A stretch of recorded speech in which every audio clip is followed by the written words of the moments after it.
আল্লাহ আমার রব, এই রবি আমার সব। দামে দামে তন মনে তারি অনুভব। তোমার দুনিয়াতে আমি যেদিকে তাকাই, অথই নিয়ামতে ডুবে আছি সবাই। পাক পাখালির গানে শুনি তসবি কালো রব, তসবি কালো রব। আল্লাহ আমার রব, এই রবি আমার সব। আসসালামু আলাইকুম। প্রিয় দর্শক, আপনারা যারা দেশে আছেন প্রবাসে, সবাইকে জানাই অনেক অনেক প্রীতি ও শুভেচ্ছা। শুরু হলো আন্টিবে আয়োজিত এবং লাভ হলো নিবেদিত অনুষ্ঠান আপনার জিজ্ঞাসা।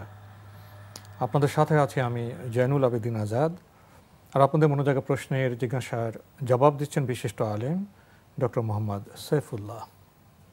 আসসালামু আলাইকুম ওয়া রাহমাতুল্লাহি ওয়া বারাকাতুহু। প্রিয় দর্শক, চলুন তাহলে জিজ্ঞাসার জগতে। শুরুতে একটি ইমেল পাঠিয়েছেন শাহরিয়ার কবির। লিখেছেন,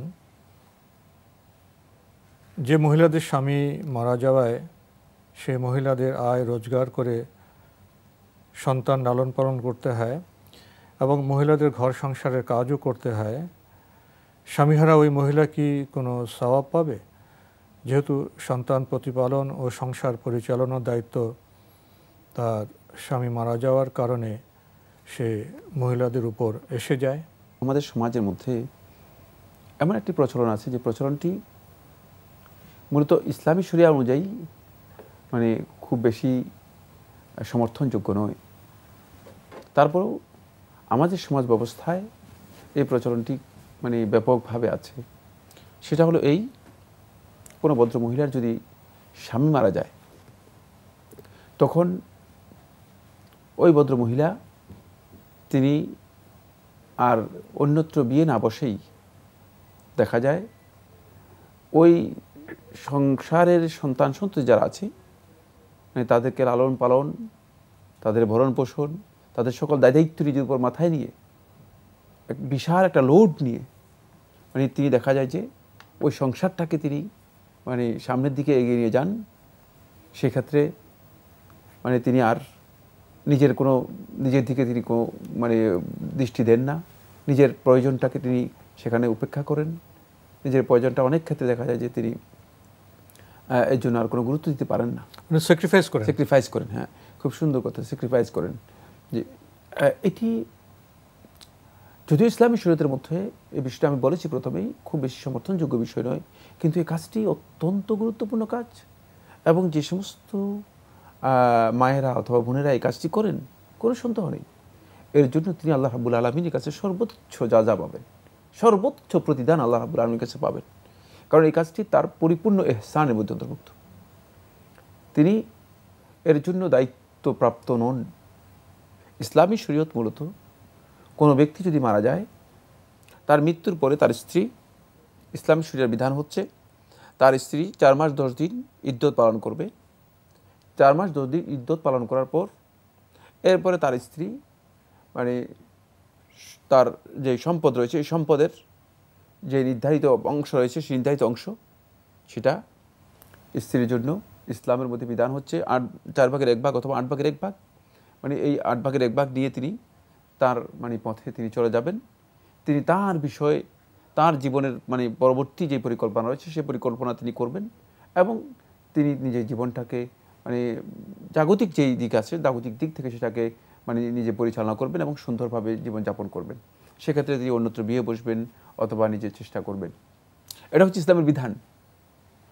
কিন্তু আমাদের সমাজের মধ্যে যেটা আমরা দেখি সেটা হচ্ছে এই, তিনি নিজের ওই ভবিষ্যৎ যে জীবনটা রয়েছে, পুরা জীবনটাকেই ধরতে গেলে স্যাক্রিফাইস করে দেখা যাচ্ছে যে তিনি এই স্বামীর জন্য স্বামীর তো মৃত্যু হয়ে গিয়েছে, স্বামীর এই দায়িত্ব, স্বামীর যে ফেলে যাওয়া দায়িত্ব, লালন পালন, সংসারের সন্তান সন্ততির দায়িত্ব, এটি তিনি পুরাটাই বহন করে নেন। এটা অনেক বড় লোড নেন, অনেক বড় বোঝা নিজের মাথার উপর নেন। এটার দায়িত্ব হচ্ছে তার এই স্বামীর যে সমস্ত আশা রয়েছে, সেটা তার পিতা হতে পারে অথবা তার ভাই হতে পারে অথবা তার চাচা হতে পারে, যারা সংশ্লিষ্ট রয়েছে তাদের দায়িত্বের মধ্যে পড়বে। মানে তারাই এর সংসার, মানে এই সন্তান সন্ততি, এদের পরিবার পরিজন যারা আছে, মানে এদের লালন পালনের দায়িত্ব, ভরণ পোষণের দায়িত্ব সব কিছু তাদের উপর চলে আসবে। ইসলামী শরিয়ার বিধান হচ্ছে এটি, তাদের উপর চলে আসবে এবং তারা সেসব দায়িত্ব পালন করবে। কিন্তু আমরা মানে দীর্ঘদিন থেকে মানে আমাদের সমাজের মধ্যে এমন এক পর্যায়ে চলে গিয়েছি যে মানে দেখা যায় যে চাচার কোনো খবরই নেই, দেখা যায় ভাইয়ের কোনো খবরই নেই, মানে তিনি কোনো খবরই নিচ্ছেন না। আবার দেখা যায় অনেক সময় চলে যায় যে যে শিশু সন্তানদের বঞ্চিত করার চেষ্টা করা হয়, এবং সম্পদ লোপাট করার চেষ্টা করা হয়, এবং তাদের অনেকেই দেখা যায় যে তারা চাচা অথবা ভাই দেখা যাচ্ছে তাদের প্রতি কিভাবে মানে অবিচার করা যায়, অন্যায় করা যায়, জুলুম করা যায়, সেটা তাদের অনেকেরই চিন্তার মধ্যে এসে যায়। নাউজুবিল্লাহ মিন যালিক। না, এটি ইসলামের বিধানের পরিপন্থী কাজ। মানে ফলে এই যে মানে প্রক্রিয়া, এই যে পদ্ধতি, এই পদ্ধতিটা মূলত ইসলাম এটাকে ইহসানের দৃষ্টিতে দেখেছে। যদি কোনো বোন অথবা কোনো মা যদি নিজের সন্তানদের জন্য নিজের ভবিষ্যৎ জীবনকে এভাবে উৎসর্গ করে দেন, স্যাক্রিফাইস করেন, অবশ্যই আল্লাহ সুবহানাহু ওয়া তাআলার জন্য তাকে উত্তম জাযা দেবেন। রাসূলুল্লাহ সাল্লাল্লাহু আলাইহি ওয়াসাল্লাম হাদিসের মধ্যে কথা বলেছেন, যে ব্যক্তি আল্লাহর সন্তুষ্টির জন্য, আল্লাহ রাব্বুল আলামিনের জন্য কোনো একটি ভালো কাজকে ছেড়ে দিবে, আউয়াদাহুল্লাহু খায়রাম মিনহু, আল্লাহ রাব্বুল আলামিন তাকে এর চেয়ে উত্তম প্রতিদান, উত্তম মানে বিষয় আল্লাহ সুবহানাহু ওয়া তাআলা তাকে দিবেন। সুতরাং এটি কোনো সন্দেহ নেই, যিনি এই কাজটি করছেন তিনি অবশ্যই এর জন্য আল্লাহ রাব্বুল আলামিনের কাছে উত্তম প্রতিদান পাবেন, কারণ এটি ইহসানের সর্বোচ্চ পর্যায়ে। আল্লাহ তাআলা তো কোরআনের মধ্যে বলেছেন, হাল জাযাউল ইহসান ইল্লাল ইহসান, প্রতিদান উত্তম কাজের প্রতিদান উত্তম কাজ ছাড়া আল্লাহ তাআলার কাছে আর কিছুই নেই। আমরা খুবই গুরুত্বপূর্ণ বিষয়ে অবগত হলাম প্রিয় দর্শক। আপনি আরও লিখেছেন, সূরা মুজাম্মিল পাঠের ফজিলত সম্পর্কে জানাবেন? জি, সূরাতুল মুজাম্মিলের ফজিলত সম্পর্কে এভাবে প্রশ্ন করেছেন। সূরাতুল মুজাম্মিলের ফজিলতের বিষয়ে মূলত উবাই ইবনে কাব রাদিয়াল্লাহু তাআলা বর্ণিত একটি হাদিস রয়েছে, যে হাদিসের মধ্যে বলা হয়েছে যে ব্যক্তি সূরাতুল মুজাম্মিল তেলাওয়াত করবে, আল্লাহ রাব্বুল আলামিন তার দুনিয়া যে কষ্ট রয়েছে, মানে বৈষয়িক যেই সংকট সমস্যা রয়েছে সেটা দূর করে দেবেন। কিন্তু এই হাদিসটি সনদের দিক থেকে কতটুকু গ্রহণযোগ্য, আমরা যদি হাদিসের সনদ পর্যালোচনা করে থাকি তাহলে দেখব যে ইমাম ইবনুল জাওজি রাহিমাহুল্লাহু তাআলা এই হাদিসটিকে মওদুআতের মধ্যে উল্লেখ করেছেন, যেটি একটি জাল বা মিথ্যা হাদিস। হাদিসের মধ্যে বর্ণনাকারীদের মধ্যে দুইজন ব্যক্তি রয়েছে যারা দুইজনই মূলত অপরিচিত, আননোন। সুতরাং হাদিসটি সনদের দিক থেকে গ্রহণযোগ্য নয়। তবে কোনো সন্দেহ নেই সূরাতুল মুজাম্মিল কোরআনে কারীমের এমন একটি সূরা যে এই সূরাটি কেউ তেলাওয়াত করলে তিনি অবশ্যই তেলাওয়াতের ফজিলত পাবেন, যদিও এই বক্তব্যটি রাসূলুল্লাহ সাল্লাল্লাহু আলাইহি ওয়াসাল্লামের সহিহ বা রওয়ায়াতের মাধ্যমে সাব্যস্ত হয়নি। আগের যে ফজিলতের কথা বলা হচ্ছে এটা, কিন্তু স্বাভাবিকভাবে তো আমরা যে কোনো সূরা পড়লে যে ফজিলত পাবো ওটা আমরা পাবো। জি, আমরা জানলাম। প্রিয় দর্শক আরও লিখেছেন, আমার স্বামী মারা গিয়েছে 4 বছর হলো, আমার মেয়ে বড় হয়েছে, বিয়ে দিতে পারছি না। আমি স্কুলে শিক্ষকতা করি, মেয়েকে বাসায় একাই রেখে যেতে হয়, মেয়েকে বিয়ে দেওয়া নিয়ে দুশ্চিন্তায় আছি আমি। এটাকে কি আমি আমার বিপদ মনে করতে পারি, এবং বিপদ থেকে মুক্তি পেতে দোয়া ইউনুস বেশি বেশি পড়তে পারি?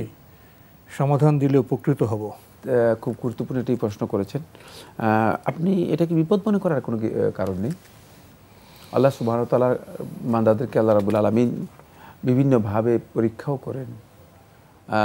বিভিন্ন ক্ষেত্রে বান্দাদের ধৈর্য, বান্দাদের ঈমান, বান্দাদের সবর, আল্লাহর প্রতি বান্দার তাওয়াক্কুল, ভরসা, এই বিষয়গুলো পরীক্ষা করা হয়। সুতরাং মানে আপনি এটাকে বিপদ হিসেবে গ্রহণ করে মানে মুসিবত হিসেবে এটাকে ট্রিট করবেন, ব্যাপারটি এমন নয়। বিষয়টা আসলে পরীক্ষা, যে পরীক্ষা হতে পারে। আর এছাড়াও আমরা বলেছি পরীক্ষা ছাড়াও তাওয়াক্কুলের বিষয়টি আল্লাহর বান্দাদের আল্লাহ সুবহানাহু ওয়া তাআলা দেখেন। এক্ষেত্রে আপনি দোয়া ইউনুস পড়তে পারেন। আর বিপদগ্রস্ত ব্যক্তি যে সমস্ত দোয়াগুলো পড়ার কথা আছে সেই দোয়াগুলো পড়তে পারবেন, কোনো অসুবিধা নেই। কিন্তু এটাকে বড় মুসিবত বা বিপদ মনে করার দরকার নেই। আপনি দোয়া ইউনুস পড়তে পারেন, নিয়মিত আপনি দোয়া ইউনুস পড়তে পারেন এবং আল্লাহ রাব্বুল আলামিনের কাছে ইস্তেগফার করতে পারেন। যে কাজটি আপনি বেশি বেশি করবেন সেটি হচ্ছে আল্লাহ রাব্বুল আলামিনের কাছে দোয়া করবেন যে আল্লাহ সুবহানাহু ওয়া তাআলা মেয়েটার জন্য সুন্দর একটি বিয়ের ব্যবস্থা করে দেন। এই জন্য আল্লাহ রাব্বুল আলামিনের কাছে দোয়া কবুলের যে সময়গুলো রয়েছে সেই সময়গুলোতে বিশেষভাবে আল্লাহ রাব্বুল আলামিনের কাছে দোয়া করবেন। ইনশাআল্লাহ তাআলা আল্লাহ সুবহানাহু ওয়া তাআলা সেটি কবুল করবেন এবং দ্রুত আল্লাহ রাব্বুল আলামিন এর জন্য ব্যবস্থা করে দেবেন। আমাদের হাতে একটি চিঠি পাঠিয়েছেন মোহাম্মদ আব্দুর রহমান, মিরপুর, ঢাকা থেকে। আগের চিঠি লিখেছেন, মিলাদুন্নবী ও সিরাতুন্নবী নিয়ে অনেককে বিতর্ক করতে দেখি। রাসূলের উম্মত হিসেবে এই ধরনের বিতর্ক করা কি ঠিক? কী নিয়ে বিতর্ক করেন? কারণ বিতর্কের জন্য মূলত বিতর্কের বিষয়বস্তু ক্লিয়ার হতে হবে।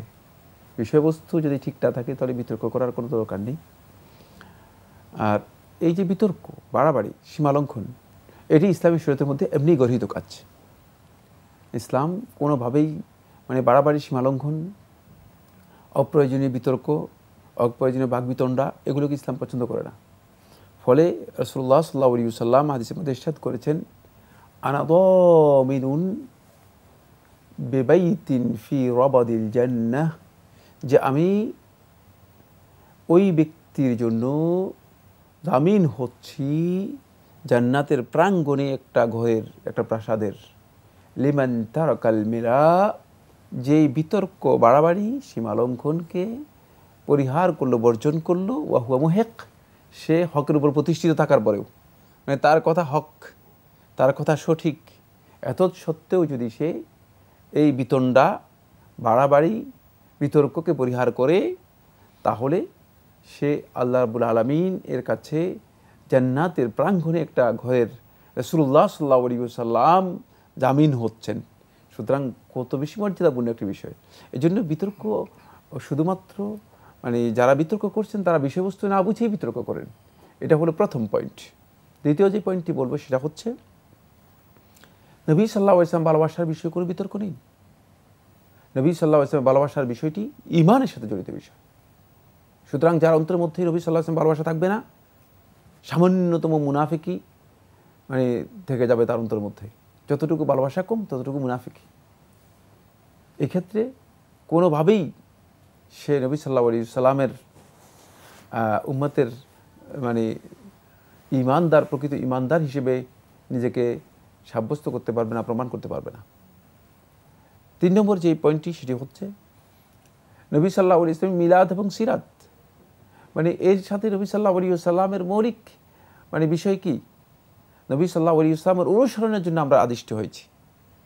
আমরা এই মিলাদ এবং সিরাত নিয়ে আদিষ্ট হইনি। যদি আমরা মিলাদ নিয়ে বা সিরাত নিয়ে আদিষ্ট হতাম তাহলে নবী সাল্লাল্লাহু আলাইহি ওয়াসাল্লাম বলতেন তোমরা আমার মিলাদ করো। কিন্তু নবী সাল্লাল্লাহু আলাইহি ওয়াসাল্লামের কোনো হাদিস দ্বারা এটি প্রমাণিত হয়নি। নবী সাল্লাল্লাহু আলাইহি ওয়াসাল্লামের কোনো কাজ দ্বারা এটি প্রমাণিত হয়নি। নবী সাল্লাল্লাহু আলাইহি ওয়াসাল্লামকে যারা ভালোবেসেছেন মানে তাদের কাজ দ্বারাও এটি প্রমাণিত হয়নি। কারণ আমরা নবী সাল্লাল্লাহু আলাইহি ওয়াসাল্লামের ভালোবাসা সেভাবেই আমরা নবী সাল্লাল্লাহু আলাইহি ওয়াসাল্লামের ভালোবাসাকে নিজেদের জীবনে বাস্তবায়ন করব, সেভাবেই নবী সাল্লাল্লাহু আলাইহি ওয়াসাল্লামের ভালোবাসা আমরা নিজেদের জীবনে মানে সত্যিকারভাবে প্রতিষ্ঠিত করব, যেভাবে নবী সাল্লাল্লাহু আলাইহি ওয়াসাল্লামকে ভালোবেসেছেন সাহাবায়ে কেরাম। কারণ সাহাবায়ে কেরামের চেয়ে বেশি নবী সাল্লাল্লাহু আলাইহি ওয়াসাল্লামকে কেউ বেশি ভালোবাসবে এ কথা যদি কেউ দাবি করে থাকেন তাহলে তিনি মুনাফিক, কোনো সন্দেহ নেই, এবং তিনি মিথ্যাবাদী, এতেও কোনো সন্দেহ নেই। কারণ সাহাবায়ে কেরাম নবী সাল্লাল্লাহু আলাইহি ওয়াসাল্লামকে স্পষ্ট নিজেদের জীবনের চেয়ে বেশি ভালোবেসেছেন। নবী সাল্লাল্লাহু আলাইহি ওয়াসাল্লাম সাক্ষ্য দিয়েছেন, নবী সাল্লাল্লাহু আলাইহি ওয়াসাল্লাম সাক্ষ্য দিয়েছেন। সুতরাং আল্লাহ রাব্বুল আলামিনের সন্তুষ্টিও আল্লাহ রাব্বুল আলামিন প্রকাশ করেছেন, যাদের ব্যাপারে আল্লাহ রাব্বুল আলামিন তার সন্তুষ্টির কথা প্রকাশ করেছেন। সুতরাং তাদের ব্যাপারে যদি কেউ মনে করেন যে সাহাবায়ে কেরাম নবী সাল্লাল্লাহু আলাইহি ওয়াসাল্লামকে মানে আমাদের চেয়ে কম ভালোবেসেছেন, তাহলে তিনি মিথ্যাবাদী, কোনো সন্দেহ নেই, এবং সে রাসূল সাল্লাল্লাহু আলাইহি ওয়াসাল্লামের সত্যিকার ভালোবাসার যে দাবি করছে এটি মিথ্যা দাবি করছে, এটাও কোনো সন্দেহ নেই। এই জন্য আমরা যদি নবী সাল্লাল্লাহু আলাইহি ওয়াসাল্লামকে ভালোবাসি, নবী সাল্লাল্লাহু আলাইহি ওয়াসাল্লাম ভালোবাসার প্রমাণ দিতে চাই, তাহলে সাহাবায়ে কেরামের পদ্ধতিতেই মূলত আমাদেরকে এগোতে হবে। নবী সাল্লাল্লাহু আলাইহি ওয়াসাল্লাম ভালোবাসার প্রমাণ দেওয়ার জন্য সাহাবায়ে কেরাম কী কাজ করেছেন, একটু সেই প্রশ্নে আসলে দেখব সাহাবায়ে কেরাম নবী সাল্লাল্লাহু আলাইহি ওয়াসাল্লাম যা অনুসরণ করতে বলেছেন সাহাবায়ে কেরাম তা অনুসরণ করেছেন। নবী সাল্লাল্লাহু আলাইহি ওয়াসাল্লাম যা করতে দেখেছেন নবী সাল্লাল্লাহু আলাইহি ওয়াসাল্লামকে সাহাবায়ে কেরাম তা করেছেন। নবী সাল্লাল্লাহু আলাইহি ওয়াসাল্লামের অনুসরণের মধ্যেই মূলত নবী সাল্লাল্লাহু আলাইহি ওয়াসাল্লামের প্রকৃত ভালোবাসা। সুতরাং যারা নবী সাল্লাল্লাহু আলাইহি ওয়াসাল্লামের সুন্নাহ মানে না, যারা নবী সাল্লাল্লাহু আলাইহি ওয়াসাল্লামের হাদিসের অনুসরণ করে না, বরং হাদিস যখন বলা হয় বলে যে না হাদিস মানা যাবে না, এবং আমাদের বর্তমান সমাজের মধ্যে একদল লোক আছে যাদের বক্তব্য থেকে আমরা বুঝতে পেরেছি যে তারা হাদিসকে অস্বীকার করার আর কোনো পথ পায় না, তখন বলে যে হাদিস মানা যাবে না। 3 নম্বর সেটা হলো যারা নবী সাল্লাল্লাহু আলাইহি ওয়াসাল্লামের বক্তব্যকে উপেক্ষা করে, নবী সাল্লাল্লাহু আলাইহি ওয়াসাল্লামের বিধানকে উপেক্ষা করে অন্যের বিধানকে প্রাধান্য দিয়ে থাকে, অন্যের বিধানকে সেখানে গ্রহণ করে থাকে, মানে নবী সাল্লাল্লাহু আলাইহি ওয়াসাল্লাম বিধানকে গ্রহণ করে না। 4 নম্বর যেটা সেটা হলো যারা নবী সাল্লাল্লাহু আলাইহি ওয়াসাল্লামের দেখানো যে তরিকা রয়েছে সেই তরিকার উপরে নিজের পক্ষ থেকে আরও কিছু কি করে, হয়তো বৃদ্ধি করে অথবা কম ঘাটতি করে। এই কাজগুলো নবী সাল্লাল্লাহু আলাইহি ওয়াসাল্লামের ভালোবাসার পরিপন্থী। তারা যদি নবী সাল্লাল্লাহু আলাইহি ওয়াসাল্লামকে বেসে থাকে তাহলে তারা এই কাজটি করতে পারে না, এটি হারাম। কারণ নবী সাল্লাল্লাহু আলাইহি ওয়াসাল্লামের ভালোবাসার দাবি হচ্ছে নবী সাল্লাল্লাহু আলাইহি ওয়াসাল্লাম যেই তরিকায় যেভাবে ইবাদত করেছেন সেভাবেই ইবাদত করতে হবে, সেখানে কোনো ধরনের বৃদ্ধি করার সুযোগ নেই, কোনো ধরনের ঘাটতি বা কমানোর সুযোগ নেই। আমরা দেখি যে অনেকেই তার খাহিশ মতো মূলত তিনি কী করছেন, তার মানে আমলকে নবী সাল্লাল্লাহু আলাইহি ওয়াসাল্লাম যেভাবে করেছেন সেখানে যোগ বিয়োগ করে দিচ্ছেন, আর মনে করছেন যে এটা নবী সাল্লাল্লাহু আলাইহি ওয়াসাল্লামের ভালোবাসার বিষয় না। নবী সাল্লাল্লাহু আলাইহি ওয়াসাল্লাম ভালোবাসা হচ্ছে নবী সাল্লাল্লাহু আলাইহি ওয়াসাল্লাম যেই তরিকায় যেই আমলটি করতে বলেছেন সেই তরিকায় সেই আমলটি করতে হবে। এখানে নতুন করে সংযোজন করার অর্থই হচ্ছে, এটি ইমাম মালিক রাহমাতুল্লাহ আলাইহি বলেছেন, মান ইবতাদা ফিদ-দীনি বিদআতান, যে ব্যক্তি দ্বীনের মধ্যে নতুন কোনো বিদআত করলো, ফাকান্নামা জাআমা আন্না মুহাম্মাদান সাল্লাল্লাহু আলাইহি ওয়াসাল্লাম খানা ফির রিসালাহ, সে মনে হয় যেন এই ধারণা করলো যে মুহাম্মদ সাল্লাল্লাহু আলাইহি ওয়াসাল্লাম রিসালাতের যে দায়িত্ব রয়েছে দায়িত্ব পালনের ক্ষেত্রে খেয়ানত করেছেন, কম দিয়েছেন, এই জন্য আমি একটা জিনিস সংযোজন করে এটাকে কি করে দিলাম, মডিফাই করে দিলাম। নবী সাল্লাল্লাহু আলাইহি ওয়াসাল্লামের কাজটা সুন্দর ছিল না, আমি এই কাজটাকে একটু সৌন্দর্যমণ্ডিত করলাম না, কখনো না। নবী সাল্লাল্লাহু আলাইহি ওয়াসাল্লাম যেই কাজটি যেভাবে করেছেন সেই কাজটি সেভাবে করা হচ্ছে নবী সাল্লাল্লাহু আলাইহি ওয়াসাল্লামের ভালোবাসার দাবি, এবং সেই কাজটি হচ্ছে মূলত নবী সাল্লাল্লাহু আলাইহি ওয়াসাল্লামের সুন্নাহর অনুসরণ। তাই সুন্নাহর অনুসরণ বাদ দিয়ে কোনো কাজেই নবী সাল্লাল্লাহু আলাইহি ওয়াসাল্লামের তরিকাকে বাদ দিয়ে নবী সাল্লাল্লাহু আলাইহি ওয়াসাল্লামের যেই কাজের যে প্যাটার্ন, নবী সাল্লাল্লাহু আলাইহি ওয়াসাল্লামের কাজের যে সাইজ দিয়েছেন সেই সাইজটাকে নিজের মন মতো যদি কেউ কাস্টমাইজ করেন তাহলে তিনি মূলত নবী সাল্লাল্লাহু আলাইহি ওয়াসাল্লামের সুন্নাহ থেকে দূরে সরে গেলেন, নবী সাল্লাল্লাহু আলাইহি ওয়াসাল্লামের ভালোবাসা থেকে দূরে সরে গেলেন। সুতরাং আমরা দেখব এই মিলাদ এবং নবী সিরাতুন নবী এ নিয়ে বাকবিতণ্ডা নয়, বরং নবী সাল্লাল্লাহু আলাইহি ওয়াসাল্লামের সত্যিকার আমরা অনুসরণের মধ্যে আছি কিনা। যদি অনুসরণের মধ্যে থাকি তাহলে আমরা নবী সাল্লাল্লাহু আলাইহি ওয়াসাল্লামের সিরাতের ক্ষেত্রে, নবী সাল্লাল্লাহু আলাইহি ওয়াসাল্লামের মিলাদের ক্ষেত্রে সকল ক্ষেত্রেই মূলত সাহাবায়ে কেরামের যে মানহাজ রয়েছে সেই মানহাজকে অনুসরণ করতে পারলাম। অন্যথায় যতই বিতর্ক করা হোক না কেন, যতই মানে বাগ বিতর্ক করা হোক না কেন, এগুলোর কোনো মূল্য নেই। মূলত সাহাবায়ে কেরাম যেইভাবে নবী সাল্লাল্লাহু আলাইহি ওয়াসাল্লামকে অনুসরণ করেছেন সেভাবেই আমাদেরকে অনুসরণ করতে হবে যদি আমরা সত্যিকার নবী সাল্লাল্লাহু আলাইহি ওয়াসাল্লামের ভালোবাসার বিষয়ে দাবি করে থাকি। অনুষ্ঠানের একেবারে শেষের দিকে এসে গেছি। জি, এই প্রশ্নে বিতর্ক শব্দটি এসছে এবং আমাদের সমাজেও বিতর্ক একটি বাস্তব বিষয়। প্রায়শই লক্ষ্য করা যায় বিতর্ক করা হয় অহংকার থেকে, নিজের মতকে প্রতিষ্ঠিত করার লক্ষ্য থেকে। জি, এটি বিতর্কের একটি চিত্র এবং এ ধরনের বিতর্ক যে কল্যাণকর নয়, ইসলামে জায়েজ নয়, এ বিষয়ে তো আমরা জানতে পেরেছি। আরেকটি বিতর্ক অনেক সময় বিতর্কের উদ্দেশ্যে বিতর্ক নয়, উপস্থিত সামনে একটি ভুল তথ্য দেওয়া হচ্ছে।